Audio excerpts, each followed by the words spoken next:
esqueminha. Amém, queridos.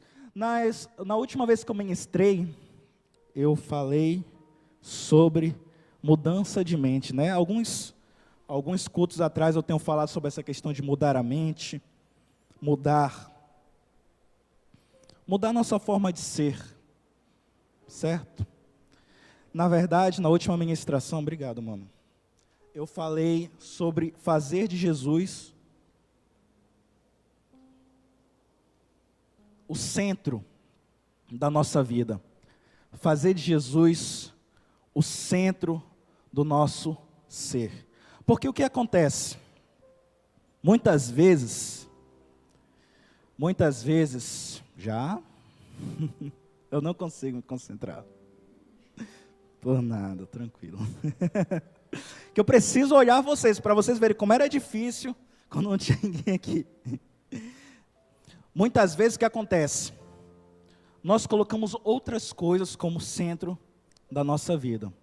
Nós colocamos outras coisas como o centro do nosso viver. E isso não é algo antinatural, é algo que é natural do ser humano. Muitas vezes nós pegamos qualquer outra coisa e colocamos como centro da nossa vida e não Jesus. Na verdade, parece que desde lá do Éden a gente busca alguma coisa para substituir. A gente teve o corte, né, lá da união de Deus com os homens lá no Jardim do Éden. E depois disso parece que a todo momento nós tentamos achar coisas que nos separam de Deus. E é basicamente sobre isso que eu quero falar hoje. E eu vou ministrar lá em Isaías capítulo 1. Não precisa colocar agora não. Isaías capítulo 1. O livro de Isaías, vocês sabem que é um livro messiânico. É um livro que apontava em sua maioria para a vinda de Jesus. Eu acho que do Velho Testamento é um dos livros que mais falam de Jesus. Mais fala de Jesus. Fala a forma que ele ia nascer, fala lá do nascimento dele, fala da morte dele, fala da redenção que ele traria para Jerusalém e todas as outras coisas. Tanto curiosidade, né, alguns teólogos dizem que ele é uma espécie de meia Bíblia, de mini Bíblia, melhor dizendo. Tem aí 66 capítulos e em cada um dos capítulos é possível achar coisas que apontam para Jesus, que é o centro de toda a palavra de Deus. E o que aconteceu? Contexto histórico, né, da situação. Teve lá Davi veio seu filho Salomão, e depois de Salomão o que aconteceu? Veio Roboão, onde o reino se dividiu. Reino do norte, reino do sul. E o que acontece? Embora tivesse algumas batalhas por ali, eles tiveram uma relativa estabilidade por muitos tempos. Por muitos anos, os reinos ficaram estáveis. Até porque as grandes potências da época, como a Síria, eles foram crescendo para o Oriente, foram crescendo para lá, pegando ali o rumo mais da Índia. Enquanto Israel estava aqui de boa. E aí que começou o problema. Por quê? Embora estivesse em paz, o povo começou a se distanciar de Deus. Na verdade, desde lá de Jeroboão, o primeiro rei de Israel já foi totalmente distante de Deus. O que isso dava uma sensação? Eles estavam fazendo a coisa errada, mas nada de errado, nada de mal acontecia com ele. Eles estavam pecando, eles estavam em idolatria, mas nada de mal acontecia. Estava tudo bem para eles. E esse é um dos perigos que nós temos, queridos. Às vezes, isso era uma bênção de Deus? Era, eles estavam em paz. Às vezes nós pegamos as bênçãos que Deus nos dá e colocamos aquilo como se fosse o centro da nossa vida. Eles começaram a viver aí em Israel, em Judá, apenas como se fosse só para eles. Viviam só para eles. Não se lembravam de Deus. E pior ainda, começaram a praticar idolatria. E o que aconteceu? Deus começou a enviar vários profetas, anunciando que viria, se eles não se arrependessem, viria o fim. Só que eles não ligavam para esses profetas, porque o que acontece? Eles estavam de boa. E esse é o primeiro ponto que eu quero falar aqui. Não confunda os sinais de Deus. Não é porque você está bem, não é porque você está numa relativamente fazendo errado e está em paz, que Deus está aprovando aquilo. E é aí que começa. Primeiro ponto, na verdade, Deus sempre vai lhe avisar. Deus sempre avisa, e é aí que começa Isaías. Vamos lá, Isaías capítulo 1. Um dos profetas, Deus enviou vários profetas, né? Um dos aí foi Isaías. Olha lá, visão que Isaías, filho de Amós, teve a respeito de Judá, a respeito de Jerusalém, nos dias de Uzias, Jotão, Acais e Ezequias, rei de Judá. Próximo. Escutem, ó céus, e ouçam, ó terra, porque o Senhor é quem fala. Criei filhos e os fiz crescer, mas eles se revoltaram contra mim. Que começa como se fosse um desabafo de Deus. Dá para fazer bastante paralelo, isso aqui Isaías profetizava para o reino de Judá, para o reino do sul. Mas faz paralelo lá com Oséias, que estava profetizando para o reino do norte lá. Em outras palavras, Deus está falando, olha, eu cuidei de vocês. Eu fiz vocês crescerem, eu dei tudo para vocês, mas o que vocês estão fazendo comigo? Vocês se revoltaram contra mim. Embora aparentemente estava tudo em paz em Israel, mas eles estavam cometendo um pecado terrível, eles estavam se afastando de Deus. Queridos, a pior coisa que podemos fazer na nossa vida é se afastar de Deus, se afastar dos mandamentos que Deus nos deu, se afastar da presença de Deus. Porque pensa só, queridos, reflita comigo. Você com certeza tem várias coisas na sua vida, coisas boas. Quem te deu todas essas coisas? Com toda certeza eu posso falar que foi Deus, queridos. Foi Deus. Porque eu falo por mim, se dependesse de mim mesmo, eu não teria nada. Tudo de bom que acontece na nossa vida não é pela força do teu braço. Tudo de bom que acontece na nossa vida é Deus que nos concede. Por isso que é um dos maiores crimes, por assim dizer, que o ser humano pode fazer, é abandonar os caminhos do Senhor. E aqui Deus está desabafando, olha lá, criei filhos e os fiz crescer, mas eles se revoltaram contra mim. O boi conhece o seu dono, e o jumento o lugar onde lhes dão comida, mas Israel não tem conhecimento, o meu povo não entende. Deus está falando que, cara, o animal sabe quem é o dono dele, o animal sabe, se eu cuidar bem do meu animal, ele vai se chegar a mim. Mas o ser humano tem esse problema, Deus dá tudo para nós, mas parece que quanto mais Deus nos abençoa, mais distante nós queremos ficar dele. Não é verdade? Quantos irmãos aí vocês já viram? O clássico exemplo do carro, né? Pede o carro, Deus me dá um carro, me abençoa, tudo e tal. Deus vai lá, abençoa o carro, pegue o carro.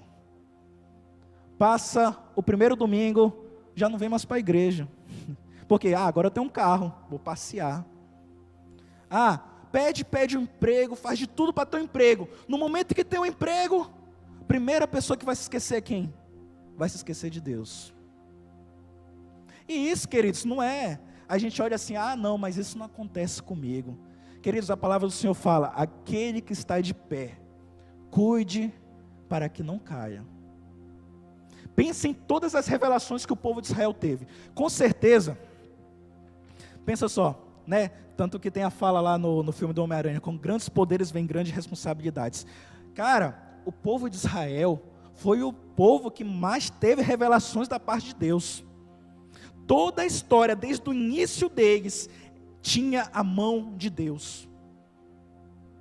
Todo o nascimento dessa nação foi um milagre.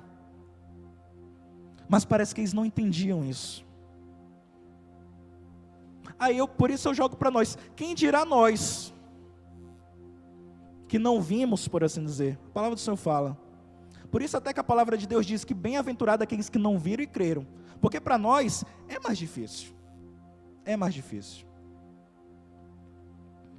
Voltando. A pior coisa que nós podemos fazer é nos afastar de Deus. Porque tudo foi Deus que nos deu. Tudo foi Deus. Tudo que você tem.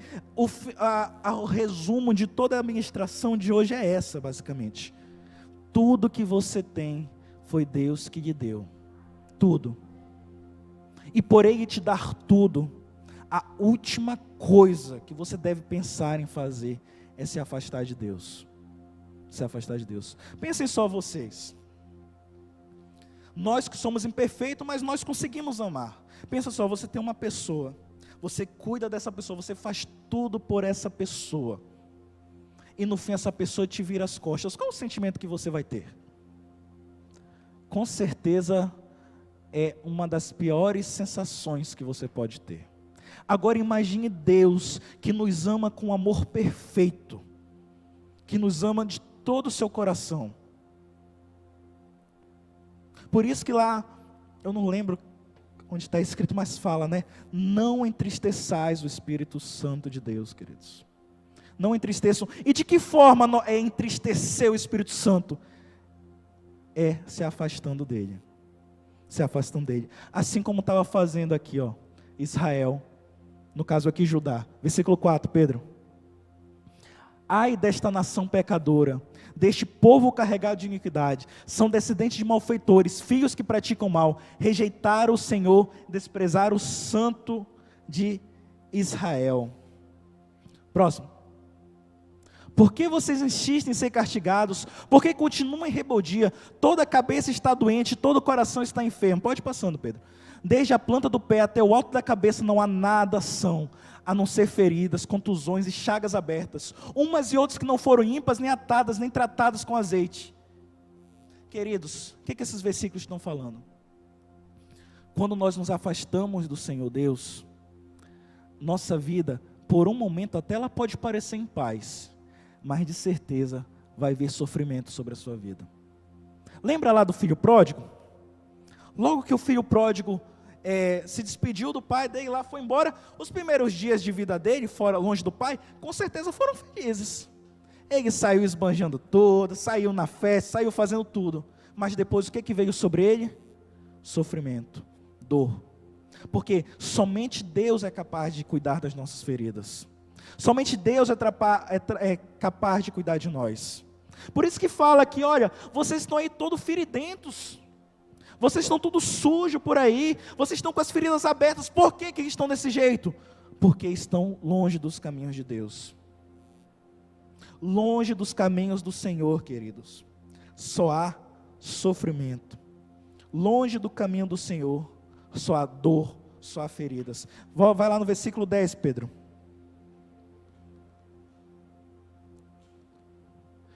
Próximo, 11. O Senhor diz: de que me serve a multidão dos sacrifícios que vocês oferecem? Estou farto dos holocaustos de carneiros e da gordura de animais cevados. Não me agrada o sangue de novilhos, nem de cordeiros, nem de bodes. Outro ponto para nós termos cuidado. O que esse versículo nos mostra? Nos mostra que eles até faziam os rituais deles. Eles estavam, de certa forma, indo para a igreja deles, lá para a sinagoga. Eles estavam fazendo os sacrifícios, mas o que Deus está falando aqui? Olha, não adianta nada fazer essas coisas, se o coração de vocês está longe de mim, de Deus. Tudo isso aqui, queridos, tudo isso aqui, essas coisas não valem nada, se não estivermos na presença de Deus, se não tivermos uma vida de comunhão com Deus. Isso aqui vira tudo algo robotizado. Por isso que eu falo, o centro de tudo que nós fizermos tem que ser para Deus. Tudo, tudo, tudo. Porque se não for para Deus, de nada vale. Pelo contrário, está chateando Deus até. Porque de certa forma você está mentindo, e Deus abomina a mentira. Deus abomina a mentira. Não adianta vivermos uma vida de religiosidade se estivermos longe de Deus. Ponto. Não adianta. Não adianta pegar, eu li 30 capítulos hoje, não adianta de nada, só leu. É preciso que tenhamos uma vida, é como o pastor Xavier ministrou aqui domingo passado. A vida cristã, a vida de intimidade com Deus é algo que não existe pausas, por assim dizer. Tudo, a palavra do Senhor fala, tudo que fizerdes, fazei como se fosse para Deus. Se está lá no seu trabalho, pensamento em Deus. Pastor, mas isso é um absurdo. Queridos, é para isso que o Senhor nos chamou. Nós não somos mais dessa terra, nós somos do céu. Só acha essas coisas absurdas quem ainda está com o pensamento nessa terra. Porque nossa vida já não está mais nesse lugar, nesse ambiente. Quer dizer, ela está fisicamente aqui, mas é como se nosso espírito, de fato a Bíblia fala, está com Deus. Por isso o nosso espírito está com Deus, ele deve pensar nas coisas de Deus. A principal coisa da sua vida não pode ser seu trabalho, a principal não pode ser seu estudo, a principal não pode ser, sei lá, o dinheiro, a saúde. A principal coisa da sua vida deve ser Deus. Porque o que acontece? Lembra que eu falei? O ser humano todo o tempo fica procurando coisas para substituir Deus. E o que acontece? Acontece uma secularização na nossa mente. Como assim uma secularização? Nós procuramos todo o tempo resolver as nossas coisas com a nossa própria força. Por exemplo, você luta para ter um trabalho bom. Tem um trabalho bom, aí vai ter um dinheiro bom. Tendo dinheiro, você vai comprar, sei lá, você vai contratar um plano de saúde. Pô, legal. Vamos supor que você tem algum perrengue na saúde, alguma coisa na saúde. Você nem vai cogitar orar, nem vai cogitar pensar em Deus, porque não, eu tenho o meu plano de saúde que eu pago certinho. Eu tenho o meu dinheiro que eu posso fazer isso. Não estou falando que é errado, mas eu estou falando que essas coisas sutilmente vão secularizando a nossa mente, de modo que se acontece algum problema comigo, eu não procuro mais Deus primeiro, eu procuro ver primeiro o que eu tenho aqui nas minhas mãos, que eu posso fazer. Era isso que o povo estava fazendo, eles estavam de boa. E é isso, queridos, quanto menos, por isso, você já reparou, que os momentos que você mais está próximo de Deus é quando você está com algum problema? Pode ver, porque é isso, o ser humano tem esse mal, quando estamos bem, a gente se afasta de Deus. Quando estamos bem, nós procuramos todas as outras coisas, e Deus fica lá no cantinho dele. Ah, estou totalmente bem, estou com dinheiro, estou com isso, estou com aquilo. A última coisa que vai pensar é fazer algo para Deus. Você vai querer o quê? Curtir o seu dinheiro. Estou falando que é errado? Não estou falando que é errado. A questão é o que está no centro. É a mesma ministração que eu ministrei lá há 2 domingos atrás. O que está no centro da sua vida? O que está no centro da sua vida? E aqui Deus continua, né? Ele vai continuar aí falando todo o que o povo está fazendo. Aí eu pergunto, né? Pergunto. Deus é santo, não é santo? Ele passou as regras, por assim dizer, que nós devíamos seguir. Uma vez que nós quebramos as regras, Ele poderia nos matar de primeira, sim ou não? Você já reparou? Isso é uma coisa que o seu Jonatas levantou numa das aulas dele aqui nas terças-feiras. E eu fiquei pensativo desde então. Cara, Adão e Eva pecaram. Pecaram? Pecaram. Não seria mais fácil para Deus pegar e matar os dois? Diga lá, seria mais fácil? Seria. Eu, na minha mente humana, se eu fosse Deus, a primeira coisa, eu nem ia conversar. Deu uma ordem, não cumpriram, tchau. Vou fazer outro. Mas não, cara. Por algum motivo, Deus se afeiçoou de nós. Por algum motivo, Deus escolheu nos amar, sem a gente merecer nada. Da mesma forma aqui, Ele poderia já vir com juízo direto, com condenação, mas não. Ele sempre dá chance para nós nos arrependermos, que é o nosso segundo ponto. Deus sempre irá nos chamar ao arrependimento, não importa a sua situação. Não importa a vida de pecado que você esteja, não importa o quão distante você esteja de Deus, Deus aí está sempre aí te chamando. Você lembra lá do filho pródigo? A Bíblia conta que todas as vezes o pai ia lá e ficava esperando aquele filho voltar. Da mesma forma Deus faz com cada um de nós. Com cada um de nós. Cada vez que nos afastamos, Deus está aí, nos chamando para perto dele. Versículo 16, Pedro. lavem-se, purifiquem-se, tirem da minha presença a maldade dos seus atos, parem de fazer o mal. Ele poderia muito bem vir já chegar quebrando tudo, ele é Deus, ele é justo, e ele tem poder para isso. Mas por algum motivo ele escolheu nos amar. Por algum motivo, ele não, na verdade ele não tem prazer na morte do ímpio, queridos. Deus não tem, às vezes, pintam para a gente um Deus mau, eu sempre falei. Um dos erros da igreja, o pastor Xavier falou isso aqui também, é isso, parece que Deus é um Deus que está só ali esperando. Olha, está ali o Diogo, vou só pegar ele, deixa ele dar um passinho para o lado, já dá uma rasteira nele. Parece isso, ou não é verdade? Parece que pinta um Deus que está todo o tempo, opa, olha, não erra. Deus, ele não tem prazer em condenar a gente. Não tem prazer em condenar a gente. Deus não tem prazer na morte do ímpio, querido. Deus não tem prazer no sofrimento do ímpio. Dói nele. Porque o desejo dele é que ele fosse salvo. Só que é isso, incultaram na nossa cabeça, colocaram na nossa cabeça que Deus quer nos punir. Porque a gente é assim. Ser humano, alguém erra com a gente quer punir ele. Quer ver um exemplo? Um exemplo até polêmico. Polêmico. Vamos supor aqui.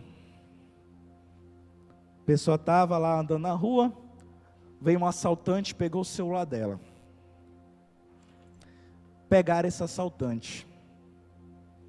O que a justiça do homem vai fazer? Vão linchar o cara. Muitas vezes os homens de bem vão linchar o cara. Você acha que Deus tem prazer nisso? Sinceramente. Você acha que Deus tem prazer? Pois é. Deus não tem prazer no sofrimento do ímpio. Ele quer que aquele ímpio seja resgatado, ele quer que aquele ímpio seja purificado. Claro, todo pecado tem a sua consequência, mas Deus sempre vai querer o resgate. Deus sempre vai querer o resgate. Judas, você acha que se Judas tivesse pedido perdão, se arrependido, Jesus não tinha perdoado ele? Tinha perdoado ele com certeza. Deus não tem prazer em punir a gente. Ele nos ama. Eu não sou pai, mas pergunta aos pais. Seu filho fez algo errado, é prazeroso para você ter que bater no seu filho, ter que corrigir ele? Eu acho que não. Eu com as minhas gatas eu sofro, imagine com o filho. Imagine com o filho. A Rimei é uma das minhas gatinhas. Toda vez que eu deixo um fone lá, ela vai e rói o fone. Isso me dá ódio no coração. Mas se eu vou para cima para brigar com a bichinha começa a me olhar com o olhinho dela, eu não consigo. Imagine pai com filho. E agora, muito maior, imagine Deus com a humanidade, queridos. Deus não tem prazer em nos punir. Deus quer que a gente seja purificado, Deus quer que a gente seja resgatado. Não importa o quão distante você está, querido. Tanto você que está aqui, você que está aí na live, não importa. Deus quer nos resgatar. Versículo 18, Pedro. Aqui, nosso texto chave da noite. O Senhor diz, venham pois, vamos discutir a questão. Deus nos chama a conversar com Ele. Em outras traduções, vinde e arrazoemos. Vem, é como se Deus estivesse, bora sentar aqui, bora resolver nosso caso. Eu quero resolver a situação. O que está faltando? É como se Deus chegasse e fizesse isso conosco. Olha, eu quero resolver. Eu não quero te castigar, eu quero resolver. Olha lá, ó. O Senhor diz, venham pois, vamos discutir essa questão. Ainda que os pecados de vocês sejam como a escarlate, eles se tornarão brancos como a neve. Ainda que sejam vermelhos como o carmesim, eles se tornarão como a lã. Deus, Ele quer nos resgatar, queridos. Não importa o quão distante nós estejamos. E aí vem a questão, mas eu estou na igreja, eu estou de boa. Aquele que está de pé, cuide para que não caia. Aquele que está de pé, cuide para que não caia. Por quê, queridos? Vamos lá para o versículo 20, Pedro.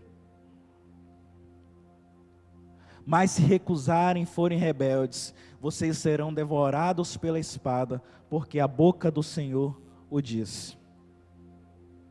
Deus, Ele é um Deus de amor. Ele dá infinitas chances para cada um de nós. Mas vai chegar um dia, queridos, que não haverá mais chance. Vai chegar um dia que toda essa graça derramada sobre nós não vai mais existir. E o que é que vai acontecer? O que é que vai acontecer? Virá a destruição. Virá o juízo de Deus. Que foi o que aconteceu lá em Judá. Veio o reino da Babilônia e quebrou com eles. Aconteceu no reino de Israel no norte, veio a Síria e quebrou com eles também. Porque eles, como é que é a palavra, meu pai? Eles resistiram ao Espírito de Deus. Deus enviou diversos profetas, diversos sinais, mas eles resistiram. E aí eu trago aqui para a gente de novo: não resistam ao Espírito Santo de Deus. Como assim? O que é resistir ao Espírito Santo de Deus? Você vem, você ouve uma palavra, você até, em primeiro momento, o seu coração se quebranta, tudo e tal, mas nada muda. É preciso que haja uma mudança na nossa vida. É preciso que, como diz lá em Romanos 12, 1 e 2, a nossa mente seja renovada, queridos. Porque só ouvir a palavra e não ter nenhuma mudança, não ter nada, nós estamos iguais a eles. E o que vai acontecer? Vai vir a destruição.